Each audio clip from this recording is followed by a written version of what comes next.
जय हिंद मित्रों, मैं हूं स्वरूपानंद भट्टाचार्य। मैं अगले आने वाले 20 फरवरी के लिए जो साइंस का एग्जाम है उसके लिए मैं कुछ इस विशेष ऑब्जेक्टिव क्वेश्चन लाया हूं जो आप लोगों के लिए 10th के लिए काफी हेल्पफुल साबित हो सकते हैं और इसको फॉलो कीजिए। और मैं चाहता हूं इसके लिए और अच्छे वीडियो बना सकूं। आप लोग इस कृपया ध्यान दीजिए और इस वीडियो को पूरे एंड तक देखते रहिए, स्किप मत कीजिए। देर में करके इस चैनल के वीडियो को स्टार्ट करने जा रहा हूँ। तो स्टार्ट करते हैं। दाढ़ी बनाने में किस दर्पण का उपयोग किया जाता है? ए नंबर समतल दर्पण, 2 नंबर उत्तल दर्पण, 3 नंबर अवतल दर्पण, 4 नंबर इनमें से कोई नहीं। तो इसका सही उत्तर हो जाएगा सी अवतल दर्पण। गोलीय दर्पण में फोकस दूरी एवं वक्रता त्रिज्या के बीच संबंध क्या होता है?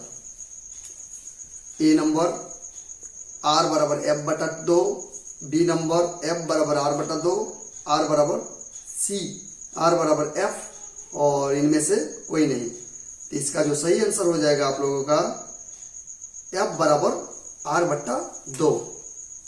चलिए 3 नंबर क्वेश्चन पर आते हैं। प्रकाश के अपवर्तन की क्रिया में कौन सी भौतिक राशि अपरिवर्तित रहती है?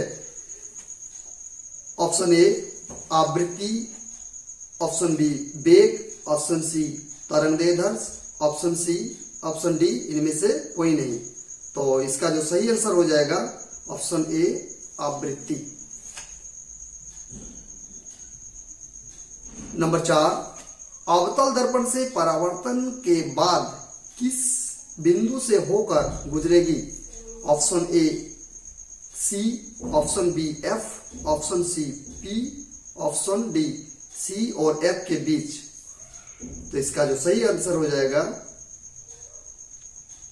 ऑप्शन बी एफ, फोकस के बीच। चलिए आगे बढ़ते हैं। किसी दर्पण से वस्तु को कहीं भी रखने से वस्तु के बराबर आकार का सीधा प्रतिबिंब बनता है तो दर्पण होगा ऑप्शन ए उत्तल, ऑप्शन बी अवतल, ऑप्शन सी समतल, ऑप्शन डी समतल तथा उत्तल। इसका जो सही आंसर हो जाएगा ऑप्शन सी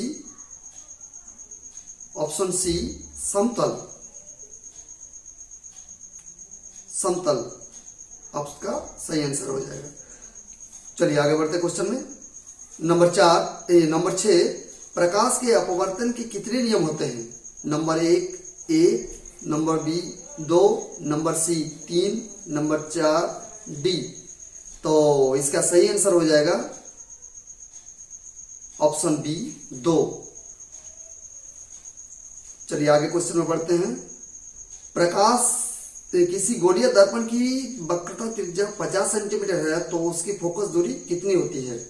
तो इसका जो सही आंसर ऑप्शन दिया है A number 50 centimetre, B number 40 centimetre, C number 25 centimetre, D number 10 centimetre. तो फोकस दूरी गोलीय दर्पण की वक्रता त्रिज्या दिया गया है, इसकी निकालना क्या फोकस दूरी। तो वक्रता त्रिज्या दिया गया है, फोकस दूरी हमको निकालना है तो एफ बराबर होता है R बटा 2, यानी इसका सही जो आंसर हो जाएगा आपको 25 सेंटीमीटर। चलिए आगे बढ़ते हैं क्वेश्चन में। क्वेश्चन नंबर 8, 1 मीटर फोकस दूरी वाले उत्तल लेंस की क्षमता होगी option A -1 dioptre, option 2 1 dioptre, option C 2 dioptre, option D 1.5 dioptre. तो इसका जो आपका सही आंसर हो जाएगा 1 डायोप्टर। 1 मीटर फोकस दूरी है, इसके लिए 1 डायोप्टर होगा। अगला क्वेश्चन बढ़ते हैं आगे। किसी उत्तल लेंस की फोकस दूरी हमेशा होती है? A number positive, B negative, C 0, D अनंत। इसका आप लोगों का आंसर हो जाएगा सही पॉजिटिव हमेशा होता है इसका। प्रकाश का वेग न्यूनतम होता है निर्वात में, बी नंबर जल में, सी नंबर वायु में, डी नंबर कांच में। इसका आप लोगों का आंसर में होगा कांच में प्रकाश का वेग न्यूनतम होता है, क्योंकि इसका कांच का वेग सबसे कम होता है। आगे बढ़ते हैं क्वेश्चन में। 4 डायोप्टर क्षमता वाले अवतल लेंस की फोकस दूरी क्या होगी? Option A 20 centimetre, option B 25 centimetre, option C 30 centimetre, option D 40 centimetre. तो आप लोग का इसका सही आंसर हो जाएगा ऑप्शन बी 25 सेंटीमीटर। चलिए आगे बढ़ते क्वेश्चन। इसके बाद है किसी उत्तल लेंस का फोकसांतर 50 सेंटीमीटर है तो उसकी क्षमता क्या होगी? A number 5 dioptre, B number -5 dioptre, C number -2 dioptre, D number 2 dioptre. इसका आपका आंसर सही हो जाएगा ऑप्शन नंबर हो जाएगा डी 2 डायोप्टर। आगे चल बढ़ते हैं क्वेश्चन। प्रकाश का वेग सर्वाधिक होता है? ए नंबर कांच में, बी नंबर पानी में, सी नंबर हवा में, डी नंबर निर्वात में। इसका आपका हो जाएगा डी नंबर निर्वात में, क्योंकि निर्वात में प्रकाश की चाल होती है 3 गुना 10⁸ मीटर पर सेकंड।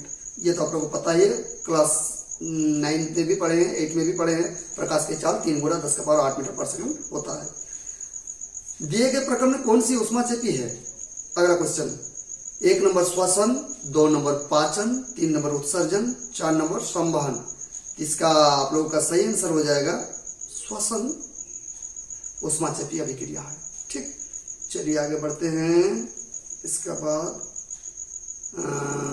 चिप्स की पैकेट विकृत गंधिता से बचाने के लिए कौन सी गैस डाली जाती है? 1 number oxygen, 2 number nitrogen, 3 number hydrogen और डी नंबर कार्बन डाइऑक्साइड। तो चिप्स की थैली को विकृत गंध से बचाने के लिए उसमें डाला जाता है नाइट्रोजन गैस। आप लोगों को पता है नाइट्रोजन गैस गंध को दूर रखते हैं और नाइट्रोजन का प्रतिशत जो होता है 78% होता है। चलिए आगे बढ़ते हैं। जंग लगना किस प्रकार की अभिक्रिया है? 1 नंबर संयोजन, बी नंबर वियोजन, 3 नंबर विस्थापन, 4 नंबर द्विविस्थापन। तो इसका सही आंसर हो जाएगा संयोजन। संयोजन इसका सही आंसर हो जाएगा। आगे बढ़े। दिए गए अभिक्रिया में किस पदार्थ का उपचयन हो रहा है? ZnO + C arrow mark Zn + CO। इसका option A ZnO, B number C number Zn, D number CO। तो इसका आपको सही आंसर हो जाएगा सी। चलिए आगे बढ़ते क्वेश्चन आगे बढ़ते हैं। आपका 18 नंबर क्वेश्चन। दिए गए कौन सा रासायनिक समीकरण संतुलित है?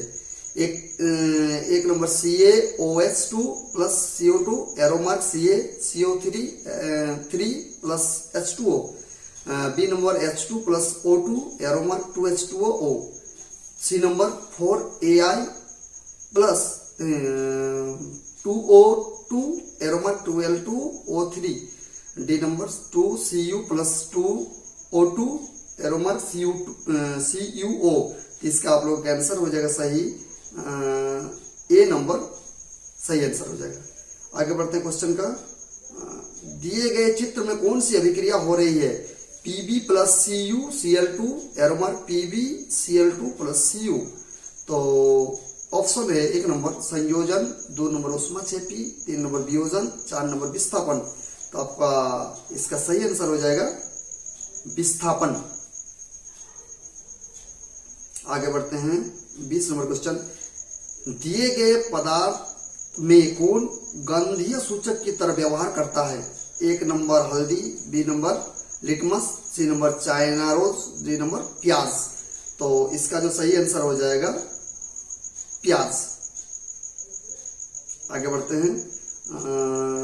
हड्डियों को जोड़ने के लिए डॉक्टर किस लवण का प्रयोग करता है? A number CaOCl2, B number CaOH2, C number CaCO3, D number CaSO4 ½ H2O।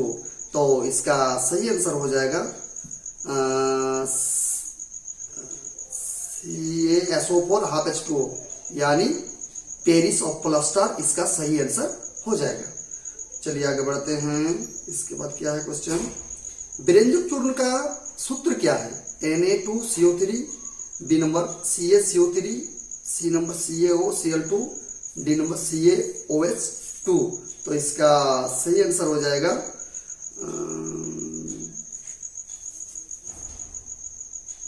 सी ए। हाँ, इसका सही आंसर हो जाएगा CaCl2 हो जाएगा सही आंसर। चलिए आगे बढ़ते हैं। टमाटर में कौन सा अम्ल पाया जाता है? एसिटिक अम्ल, 2 नंबर सिट्रिक अम्ल, 3 नंबर लैक्टिक अम्ल, 4 नंबर ऑक्जेलिक अम्ल।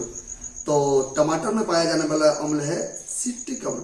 खट्टे फलों में पाया जाता है ज्यादातर सिट्रिक अम्ल। चलिए आगे बढ़ते हैं। तनुकरण प्रक्रिया में होती है H+ के सांद्रण में वृद्धि, 2 नंबर OH- के सांद्रता में वृद्धि, नंबर सी H+OH- आयन के सांद्रता में कमी, नंबर डी H3O+ के सांद्रता में वृद्धि। तो इसका आपका सही आंसर हो जाएगा सी नंबर H+OH- आयन की सांद्रता में कमी। चलिए आगे बढ़ते हैं। निम्नलिखित में से कौन प्रकाशीय वियोजन का उदाहरण है? AgBr arrow mark Ag+Br, B number H2O arrow mark H2+O2, number 3 CaCO3 arrow mark CaO+CO2, number D 2Cu+O2 arrow mark CuO। तो इसका आपका सही आंसर हो जाएगा आंसर ए। चलिए आगे बढ़ते हैं। क्वेश्चन, अमीबा अपने किस अंग से भोजन ग्रहण करते हैं? 1 नंबर मुंह, 2 नंबर से केंद्रक, 3 नंबर कुटपाद, 4 नंबर खाद्य रिक्तिका। तो आपका अमीबा को तो जानते हैं अनियमित आकृति होते हैं इसका, इसलिए इसका सही उत्तर हो जाएगा आंसर सी। अमीबा उत्पाद के द्वारा भोजन का ग्रहण करते हैं, इसका सही आंसर हो जाएगा कुटपाद। चलिए कुटपाद। आगे बढ़ते हैं। पाचन प्रक्रिया में वसा का इम्लिशीकरण कौन करता है? 1 नंबर हाइड्रोक्लोरिक अम्ल, 2 नंबर श्लेष्मा, 3 नंबर पेप्सिन, 4 नंबर पित्त। तो पाचन क्रिया में ये हो जाएगा आपका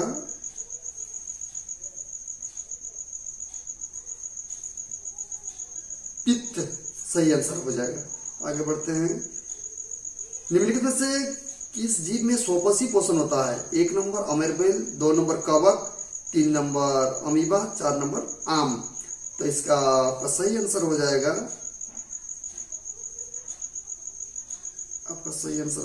आम। स्वपसी पोषण आम में पाया जाता है। ठीक, आगे बढ़ते हैं। क्या है? मानव हृदय में कितने कोष्ठ होते हैं? 1 नंबर 1, 2 नंबर 2, 3 नंबर 3, 4 नंबर 4। तो इसका सही आंसर हो जाएगा मनुष्य के हृदय में 4 कोष्ठीय होते हैं, इसका सही आंसर हो जाएगा 4। चलिए आगे बढ़ते हैं। श्वसन वर्णक किसे कहते हैं? 1 number chlorophyll, 2 number haemoglobin, 3 number श्वेत रक्त कणिकाएं, 4 नंबर प्लेटलेट्स। तो इसका सही आंसर हो जाएगा आपका हीमोग्लोबिन। हीमोग्लोबिन आपका सही आंसर हो जाएगा। उत्सर्जन तंत्र की क्रियात्मक इकाई क्या है?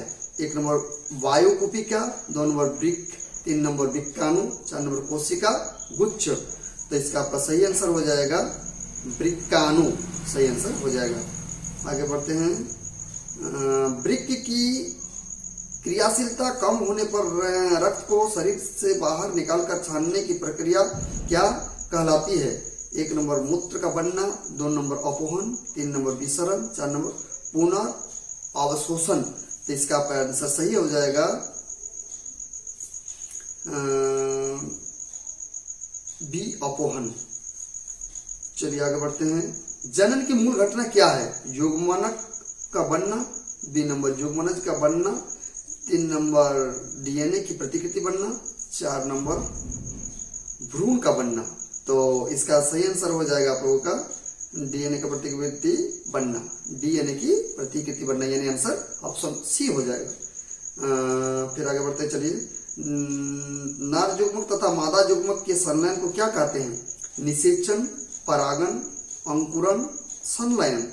इसका जो सही आंसर हो जाएगा आप लोगों का निषेचन, सही आंसर हो जाएगा।